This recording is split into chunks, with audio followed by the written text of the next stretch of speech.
બનાસકાંઠા જિલ્લાના પાલનપુર તાલુકાના ગઢ ખાતે આવેલી પ્રસિદ્ધ માઢવાણી ખોડિયાર માતાજીના મંદિરે આજે ભવ્ય રીતે 37મો પાટોત્સવ ઉજવાયો હતો. આ પવિત્ર અવસરે મોટી સંખ્યામાં ભક્તો ઉમટી પડ્યા હતા અને મંદિર પરિસરમાં ધાર્મિક માહોલ છવાઈ ગયો હતો.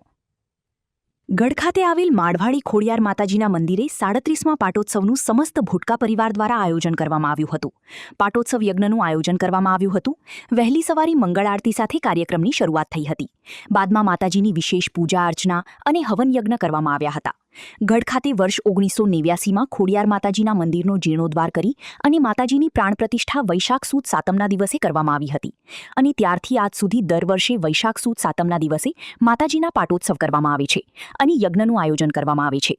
આ વર્ષે પણ માતાજીના પાટોત્સવ નિમિત્તે યજ્ઞનું આયોજન કરવામાં આવ્યું હતું, જેમાં ભૂટકા પરિવાર સહિત મોટી સંખ્યામાં ભાવિકો દર્શન કરવા દોડી પડ્યા હતા અને માતાજીના દર્શન અને ભોજન પ્રસાદ લઈ આ ધન્યતા અનુભવી હતી.